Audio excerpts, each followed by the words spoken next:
Hello everyone, this is TurboCop again, bringing you another Highlander cast. This time it's going to be on Payload Barn Blitz, and this is another old ETF2L game from a Division 6Q game played by full Highlander community and Opciones. So I'm not quite under the gun today. A few things I want to talk about, and we've got some time, a lot of time before this match, before this replay is really going to get going.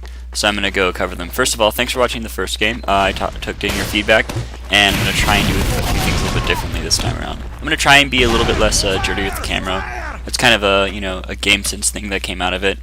You'll notice I finally got my GUI HUD working, which is nice. So you can actually see what the players are, what their health is, and I think the Ubercharge meter works for Medic as well. Maybe?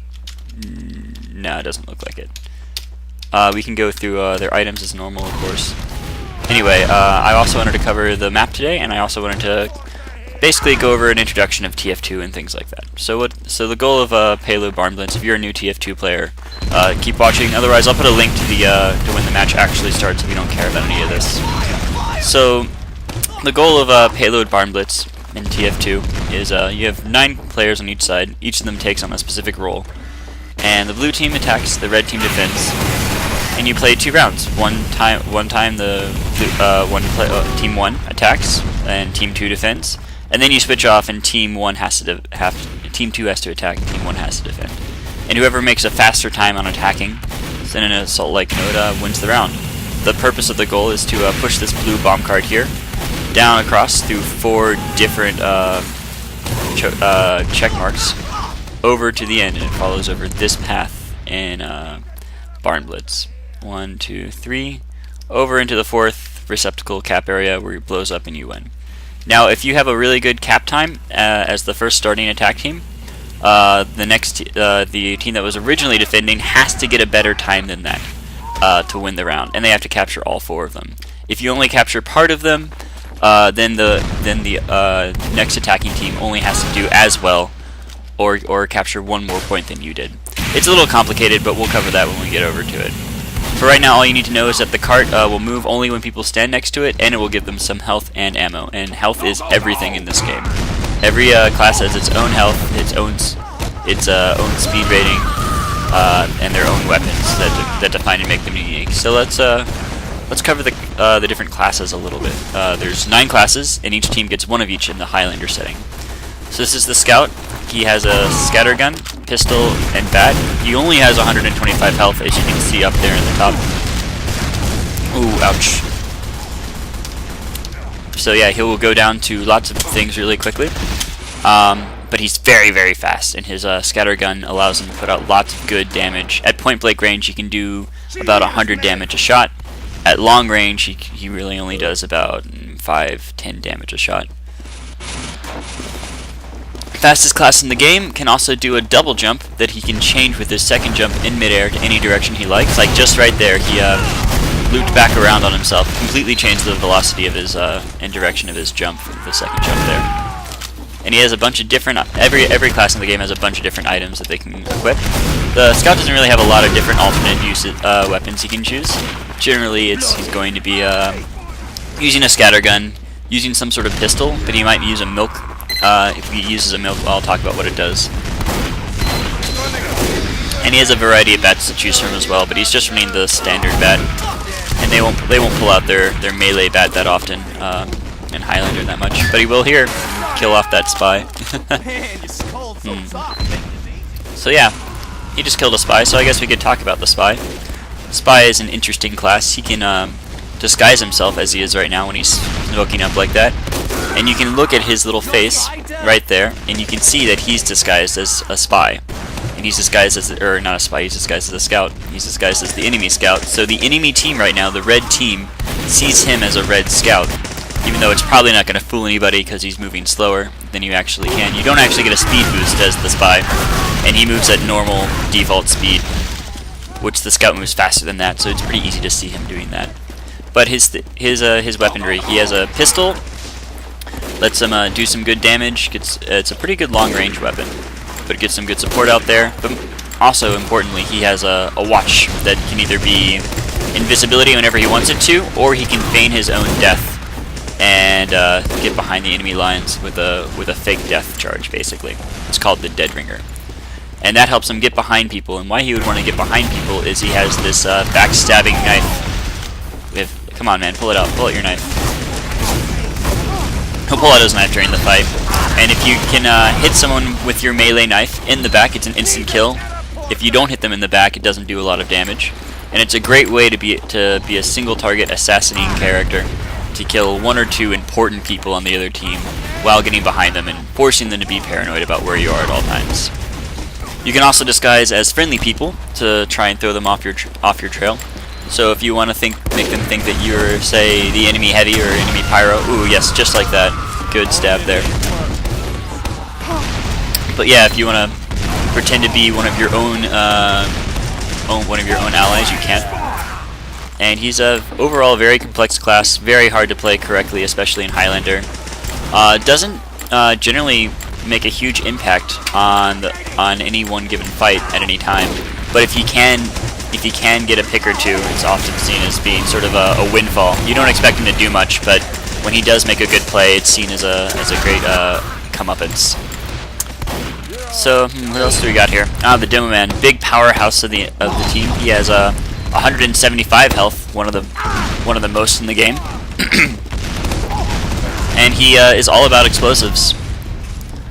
He has two different kinds of explosives. Generally, what you'll see is the white gun that he pulls out is stickies, and he'll drop them. You can detonate them at will. They take a while to arm, but they don't take very long to arm, and they do tons of damage in an AoE area. And you can drop them and shoot them out and spam them very quickly. It's a great way to do lots of damage out there. His black gun, as you see, is a pill bomb, or also known as pipe bomb deployer. It only has 4 shots in it, but they all explode on contact, or they can roll around. And his melee is usually some sort of scrumpy bottle. He has lots of different melee weapons, but generally, once again, melee is not so important for most of the classes. He's trying to push his buddy around by getting close enough that the game forces the character to move a little bit far forward. So yeah, you can generally do around 30-40 damage to everyone at long range with the stickies, and then you're looking at 60 to 80 damage close range with your stickies. So he can do lots of good damage to everyone on the team, and generally plays as a big, giant weapon to everyone else. His weakness, though, is that it's really, really hard to do a one-on-one dueling fight with most classes. Most classes have some way to deal with him. And if he runs out of ammo, he's essentially a sitting duck, not being useful for the team, and he takes a long time. He has 8 stickies and 4 pipe bombs, but once he's out of all of them, they all take a long time to reload. Oh yes, this is also a German game. This is from the EU Highlander division. Division 6Q. So this is a low-level game. 6 is the lowest you can be, and it's going to be interesting to follow them and see the kind of mistakes that they're going to make, because this is really the casual league. This is the league where people come in, they don't have any experience with Highlander games before, and they go and they just try out as a team together, and they see what comes of it. And sometimes you really can see some great plays which surprise you, but they make mistakes, and it's interesting to see the kind of mistakes they end up making. So we'll be covering that. Okay, who haven't I covered? Spy. Standard soldier. Soldier, the Rocket Man. Very slow class. 200, but he has lots of health. 200 health. He has his big rocket launcher. Shoots 4 rockets, and he can use it to great effect to get around the map really quickly. It doesn't take him a lot of health to shoot the rocket at his feet and gain himself some mobility to jump around the map. And when he does use it, he generally can just go super far, get way behind the enemy lines, get in a great flanking position, and try and kill someone really quick, really fast. What is he doing? Oh, did I lose? Ooh, weird. I guess he was switching classes. We'll talk more about the soldier later. He's a pretty standard class. Dies a lot. And does lots of damage. More like a brawler class. If you ever played like D&D or something, the heavy and the demo might be like the paladins, but the soldier's like the berserker. He goes out there and he gets lots and lots of kills, but dies for it most of the time. So of course the core of the team is the medic. Medic has a nice cool Ghostbusters pack on him that gives out healing to everyone. He can heal up to 150% health to anyone he's focusing with that beam. And there's a weird way that the healing rate works. You can actually heal faster and slower in some situations. We'll cover that later. But he has a percentage rate there, and you can see a green number on the side there. Once he hits 100%, you can generally go invulnerable. Depends on the kind of meta gun you're using, but generally you'll see them use the Uber charge, which is where he and his friend go invulnerable. And this is a huge benefit to your team to have that Uber charge. So keeping medics alive is top priority in this game. If your medic is down, you generally cannot do a lot. If your medic is up and their medic is down, that is the time that you need to start rolling face and destroying everything, because you have that healing protection. You can go, you can make mistakes and get back that health. He has standard amount of health, 150, and he's slightly faster than the average speed, so he can catch up to a lot of classes if they're trying to move forward in the fight. He has a fair amount of different weapons he can use. He has a fair amount of different syringe guns, and also a crossbow that he can shoot that will shoot out big bolt arrows. His alternative for the meta gun is generally the Kritzkrieg, which instead of giving you invincibility, it'll instead give you critical hits. And critical hits are really strong, damaging attacks, and you can really explosively go out there and kill lots of people very quickly, you know, without warning. And instead of he uses some sort of saw most of the time, and most players in Highlander run the Vitasaw, which on death keeps 20% of your Uber charge. Normally you would lose all your Uber charge when you died, but this, even if you die, will keep a little bit of charge that you can build up back up to that all-encompassing Uber again. So let's see, what class have we not covered? Oh yes, Engineer. Engineer is a super supporty class. His big thing is he can build lots of different tools. He has a shotgun, can use a pistol, and he has a wrench for a melee weapon, but mainly what he can do is build buildings. And you'll see him build sentry guns, which are little turrets that sit there and shoot at things and are very strong but very exploitable. So it's kind of like a soft defense that you can have back there. If they're prepared for it, they can easily deal with it. Yeah, so we're going to see right now, game starting right now, and defensive team has 80 seconds to set up on their side where they want to. And yeah, we'll see the engineer right now go right into building a sentry gun, a dispenser which will give health and ammo to the team, and it will give him metals so that he can build more buildings, and a teleporter which will allow people to go from point A to point B really quickly and save everyone time when walking to fighting areas. One class I didn't cover was Heavy, Pyro, and Sniper. Heavy is a giant 300-point behemoth of a class. He's very slow, so if he's by himself he can get exploited very quickly. But he has a giant minigun, and he can out-DPS almost any other class in the game, but he has a hard time keeping people in his sights. That's a big problem with the Heavy. Sniper is pretty straightforward.